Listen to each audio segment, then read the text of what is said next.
வணக்கம். உங்கள் மீனாட்சி ராமசாமியான நான் மீண்டும் உங்களுக்காக ஒரு கதை சொல்ல வந்திருக்கிறேன்.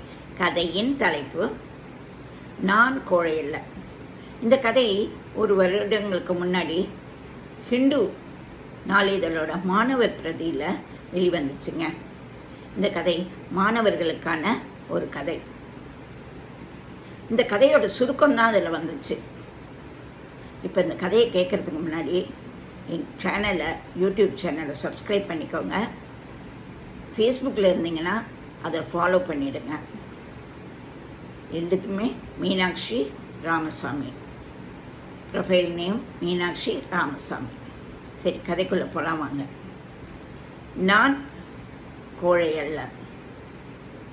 தேனப்பனுக்கு அன்னைக்கு 10ஆம் வகுப்பு ரிசல்ட் வருதுங்க. அவன் பயந்து மிரண்டு போய் உட்காந்துருக்கான். ஏன்னா அவன் மார்க் குறைஞ்சி போச்சு.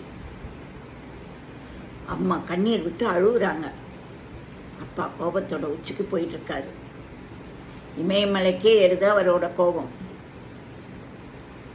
கொஞ்சம் கூட எதிர்பார்க்காம நேரா வந்து மகனோட முகத்துல மாறி மாறி அறையிறாரு அப்பா வீராசாமி.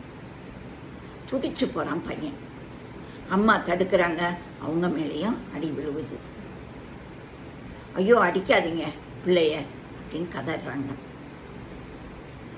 ஆனால் அவன் வீராசாமி அது கேட்குறாப்படியே இல்லைங்க. அவரோட ஆதங்கம், மகன் ரொம்ப மார்க் குறைஞ்சிட்டானேன்னு ஓங்கி ஓங்கி அடிச்சுக்கிட்டே இருக்காரு. அவரோட வார்த்தைகள் ஒவ்வொன்றும் அவனோட இதயத்தை முள்ளாய் கிழிக்குது. அவன் எல்லாத்தையும் பொறுத்துக்கிட்டு பேசாமல் நிற்கிறான். இங்கே பாருடா, படித்ததெல்லாம் போதும், நாளையில நம்ம மளிகை கடைக்கு வேலைக்கு வந்துடு, நீ எனக்கு ஒத்தாசையாக இருந்தால் அதுவே போதும் அப்படின்னு கோவமாக கத்திட்டு பையனை தள்ளி விட்டுட்டு அவர் கிளம்பி கடைக்கு போயிடுறாரு. அம்மா அழுதுகிட்டு ஓடியாந்து மகனை கட்டி பிடிக்கிறாங்க. டேய் பையன், மகனே, நீ இந்த அப்பா அடிச்ச தொட்டு எந்த ஒரு அவசர முடிவுக்கு வந்துடாதடா அப்படின்னு கதறாங்க. இங்கே பாருடா, அப்பா என்று ஆரம்பிச்சு அப்பாவை கண்ணா பின்னான்னு திட்ட ஆரம்பிக்கிறாங்க.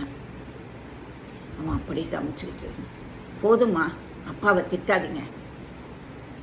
உங்களுக்கு எவ்வளவு உரிமை இருக்கோ அந்த அளவுக்கு எங்கள் அப்பாவுக்கு என்கிட்ட உரிமை இருக்கு. நீங்கள் பாசத்தை வெளியில் காட்டுறீங்க, அவர் உள்ளுக்குள்ளே வச்சிருக்காரு, அவ்வளவுதான். அவர் எனக்காக எவ்வளோ கஷ்டப்பட்டு என்னை பெரிய பள்ளியில் படிக்க வச்சாரு, எவ்வளோ கடன் வாங்கியிருப்பார். இன்னைக்கு அவர் அடிச்சிட்டாருன்னு நான் அவசரப்பட்டு தற்கொலை செஞ்சுக்க மாட்டேம்மா, நான் ஒன்றும் கோழை அல்ல அப்படின்னு சொல்கிறான் பையன்.